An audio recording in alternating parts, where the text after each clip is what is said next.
வணக்கம் அன்பு நண்பர்களே. நெல்லை மாநகராட்சி மேயர் சரவணனுடைய பதவி தப்புமா? நெல்லை மாநகராட்சியில் நாளைக்கு நம்பிக்கையில்லா தீர்மானம் வாக்கெடுப்பு நடக்குமா?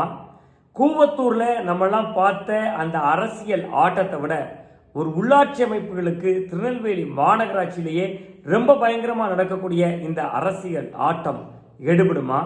என்னதான் நடக்குது திருநெல்வேலியில்? அதை பற்றி தான் இன்றைக்கி இந்த வீடியோவில் முழுசாக பேச போகிறோம். ரொம்ப சுருக்கமாகவும் பேச போகிறோம்.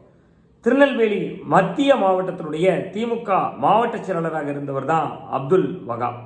அப்துல் வகாப்பை பொறுத்த வரைக்கும் அவர் மிகுந்த செல்வாக்கு மிகுந்த மனிதராகவும் அந்த பகுதியில் இருக்கின்றவர்.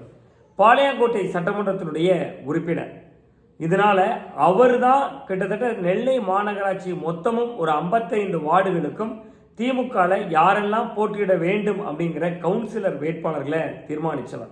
அப்படி அவரால் வாய்ப்பு வழங்கப்பட்ட கவுன்சிலர்களில் ஒருவர் தான் மேயராக இருக்கக்கூடிய சரவணன். இவர் வந்தால் நம்ம கட்டுப்பாட்டில் இருப்பார், இவரை மேயர் ஆக்கிட்டா நம்ம சொல் பேச்சை கேட்பார், இவர் ஒரு பூம் பூம் ஆடுவாக இருப்பார் அப்படிங்கிற விதத்தில் தான் அவர் சரவணனை மேயராக செலக்டும் பண்ணார். ஆனால் பதவியேற்ற 2 மாதத்திலேயே வளர்த்த கிடா மார்பில் பாயிறது மாதிரி சரவணன் தன்னிச்சையாக இயங்க ஆரம்பித்தார். கமிஷன் கரப்ஷன்னு தன்னாலவே சுயமாக இயங்கினதா கவுன்சிலர்களுக்கு கூட பங்கு கொடுக்கல அப்படின்னு பல கவுன்சிலர்களும் அவர் மேலே குற்றச்சாட்டு வைக்கிற அளவுக்கு அவர் அப்துல் வகாப்பை விட்டு விலகி வந்து தன்னிச்சையாக இயங்கவும் ஆரம்பிச்சிட்டார். ஒரு கட்டத்துக்கு மேலே தலைமை கழகத்தில் அப்துல் வகாப் மேலேயே புகார் மேலே புகாரும் கொடுக்க ஆரம்பித்தார்.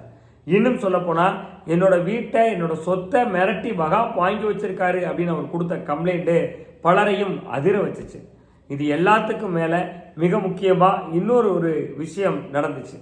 அது வேற ஒன்றும் இல்லை, நேரடியாக திராவிட முன்னேற்ற கழகத்தினுடைய கவுன்சிலர்களே போய் உள்ள அந்த நகர்ப்புற நிர்வாகத்துறை அமைச்சராக இருக்கக்கூடிய KN நேருக்கிட்டேயே போய் புகார் மனு கொடுத்தாங்க. நேருவும் பல தடவை சமரசம் பேசி பார்த்தார். முதல்வர் MK ஸ்டாலின் கிட்டையும் புகார் கொடுத்து பார்த்தாங்க.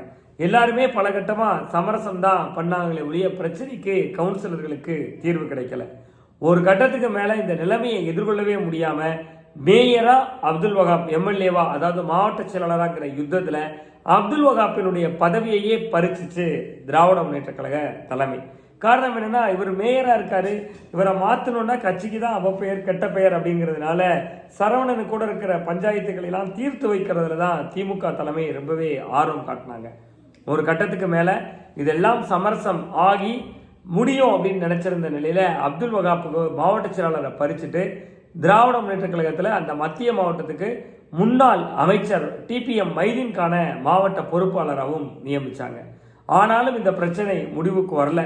அப்துல் வகாப் பதவியை இழந்துட்டாலும் கூட இன்னும் ஆக்ரோஷமானார். தன் தரப்பு பக்கத்தில் கவுன்சிலர்களை நிறைய பேரை சேர்த்துக்கிட்டு மேயர் சரவணனுக்கு எதிராக அவர் தொடர்ந்து காய் நகர்த்திக்கிட்டே இருந்தார். அண்மையில் கடந்த சில வாரங்களுக்கு முன்பு 38 திமுக கவுன்சிலர்களை சேர்ந்து மேயருக்கு எதிராக நம்பிக்கையில்லா தீர்மானம் கொண்டு வரணும் அப்படின்னு சொல்லி நம்பிக்கை வாக்கெடுப்பு கோர்றது சம்பந்தமாக தங்கள் கைப்பட கடிதம் எழுதியும் கொடுத்துருந்தாங்க. அந்த மனுவை வாங்கி வச்சுக்கிட்ட ஆணையாளர் அது தொடர்பாக நாளைக்கு நம்பிக்கையில்லா வாக்கெடுப்பு தீர்மானத்துக்கு நாளும் குறிச்சிருக்கார்.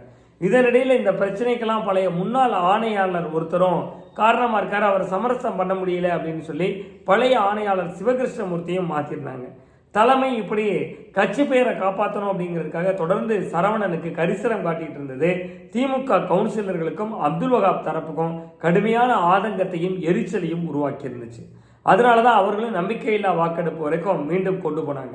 இப்பவும் திமுக தலைமை சுதாகரிச்சாங்க. நம்பிக்கையில்லா வாக்கெடுப்பு நடந்துச்சுன்னா கட்சிக்கு தான் கெட்ட பேரு. நம்ம தமிழ்நாட்டில் திருநெல்வேலி மாநகராட்சியில் மேயர் சரவணன் நீக்கப்பட்டுட்டு புதிய மேயர் உருவாகிட்டார்னா இதே மாதிரி ஒவ்வொரு ஊர்லேயும் பேரூராட்சிகளில் கிளம்பிடுவாங்க, நகராட்சியில் கிளம்பிடுவாங்க, மாநகராட்சியில் கிளம்பிடுவாங்க. அது கட்சிக்கு தான் கெட்ட பேராகும், அவப்பெயராகும். கட்சியே ஸ்டாலின் கட்டுப்பாட்டில் இல்லைன்னு வந்துடும் சொல்லி மேயர் சரவணனுக்கு ஆதரவாக திமுக தலைமை இந்த முறையும் காப்பாற்றுற முயற்சியில் இறங்கியிருக்கு.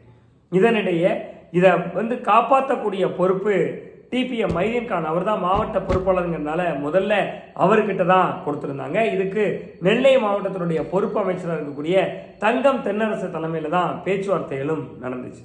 அதில் மைதீன்கானால் ஒரு 7-8 கவுன்சிலர்களை தான் வளைக்க முடிஞ்சிச்சு. அது மட்டும் இல்லாமல் அவர் கூட மாலை ராஜா, முன்னாள் MLA சட்டமன்ற உறுப்பினர் திருநெல்வேலியாக இருந்த மாலை ராஜாவும் TPM மைதீன்கானுடன் இணைந்து இந்த பணிகளை கவனிக்கிறார்.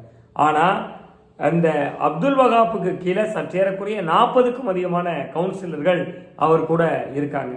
அது மட்டும் இல்லாமல் இவங்கெல்லாம் கன்னியாகுமரி கேரள எல்லையோர பகுதியில் இருக்கக்கூடிய பூவாறு ரெசார்ட் தொடங்கி குற்றாலம் கன்னியாகுமரியின் பல்வேறு பகுதிகளில் தங்க வச்சிருக்காங்க.